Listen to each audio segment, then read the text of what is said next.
Hare Krishna. I'll be speaking about Sri Gopinath Patanayak. Gopinath Patanayak was Bhavanand Raya's second son, according to the 10th chapter of the Adi Leela of Chaitanya Charitamrita. Mahaprabhu says that Bhavanand Rai was formerly the king Pandu and that his sons were the 5 Pandavas. All of these 5 sons were very dear to the Lord. Your sons Ramanand Rai, Gopinath Patanayak, Kalanidhi, Sudhanidhi and Vaninath Nayak are all objects of my affection. Ramanand and I are different in body only. In spirit, we are one, as in the Chaitanya Charitamrita 1.10.133-4. Brahmagiri or Alanath is about 12 miles west of Jagannath Puri. Bentapura is a small village not far from there. Bhavanand Rai was a landowner living in this village. His descendants, who nowadays use the surname Chaudhary Patanayak, continues to reside in this village. Gopinath falls in arrears. Gopinath Patanayak was King Prataparudra's Tahsildar in Malajathia Dandapata, which is now the district of Midnapur in West Bengal. The Tahsildar's duty is to collect taxes. On one occasion, there was a shortfall of 200,000 kahas of cowries. In the Orison language, the crown prince is known as Bariya Jana. At that time, capital punishment was given by throwing the prisoner down from a scaffold to be impaled on swords. This system was known in Orissa as the Shanga. When Gopinath Patanayak could not come up with the tax monies, King Prataparudra's son, the Bariya Jana, decided to punish him by having him thrown from the Changa. When they saw Gopinath in this dangerous situation, some of Bhavanand Rai's well-wishers came to Mahaprabhu to appeal to him to intervene. When Mahaprabhu asked what the reason for Gopinath's punishment was, one of the supplicants answered, Gopinath owes the government treasury 200,000 kahanas in back taxes and is unable to make a cash payment. He offered to pay back the money by selling some of his possessions, and for that reason he brought a dozen fine horses to the place. The king sent one of his princes, who is an expert in evaluating horses, but he offered a price far below what the horses were actually worth. This prince had a physical quirk in that he repeatedly stretched his neck, looking upward and then from side to side.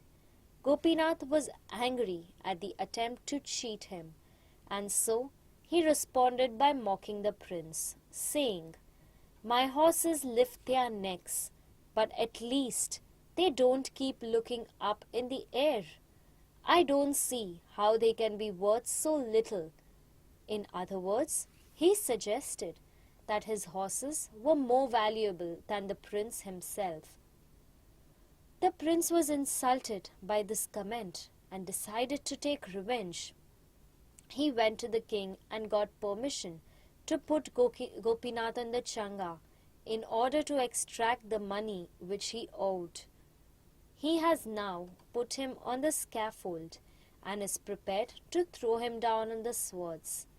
Upon hearing this account, Sri Chaitanya Mahaprabhu took an attitude of impartiality and replied with affectionate anger, asking how the king could be at fault if Gopinath Patanayak did not pay his dues. How could the king be at fault for punishing someone who has committed an offense? What could he do about that? However, subsequently, the news came that Bhavanand Rai and his entire family had been imprisoned, and Swarup Damodar Goswami and other close companions of the Lord appealed to him to do something. Mahaprabhu, who was the Supreme Lord, is capable of doing anything or changing anything that has been done, or of remaining inactive if he so wishes.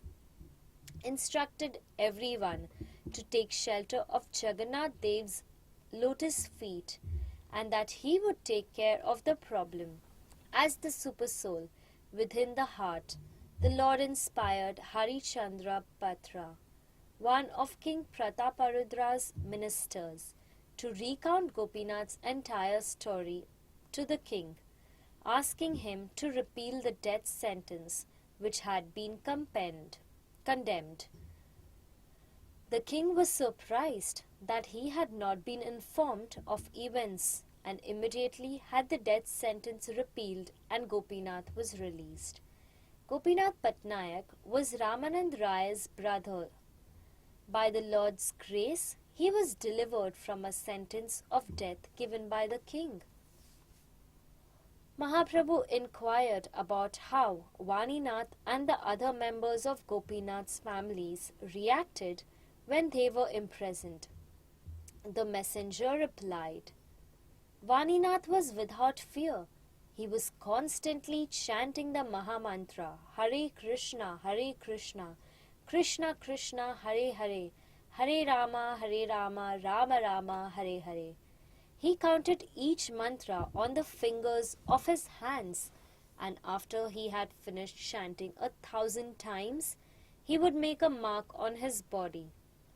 Mahaprabhu was pleased to hear that Vaninath was acting in this way.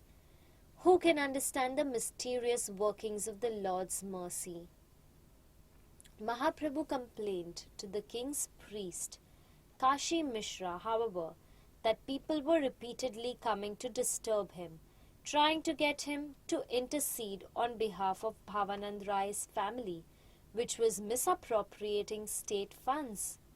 He told him that he was thinking of moving to Alalanath, where he could get some peace.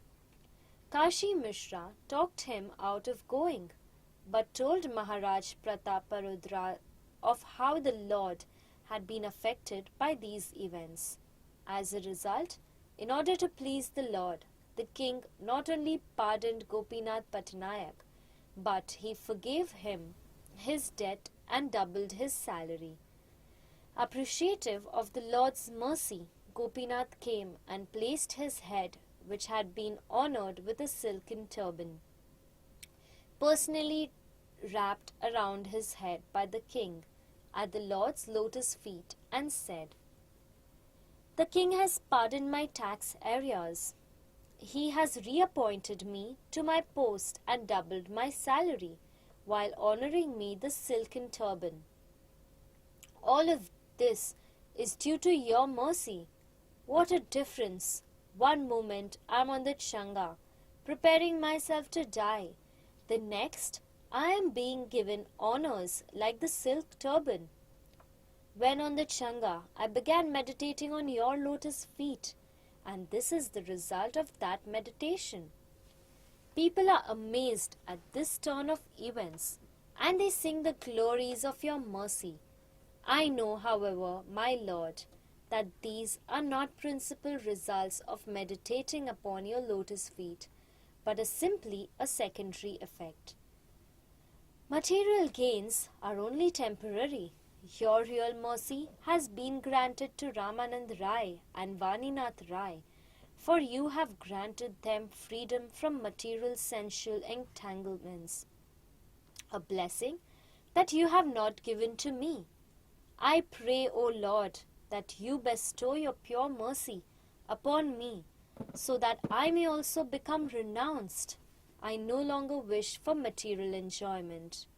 The Lord heard Gopinath's heartfelt prayers and answered, Whether you are involved in material activities or become completely renounced, you and your brothers are my eternal servants, birth after birth. But I ask you to obey one order of mine. Do not spend money which belongs to the king Pay the king his dues, and then spend the balance for religious and fruitive activities. Don't spend a farthing for sinful activities. Otherwise, you will be the loser, both in this life and the next. As in Chaitanya Charitamrita 3.9.141 to 4. Thank you. Hare Krishna.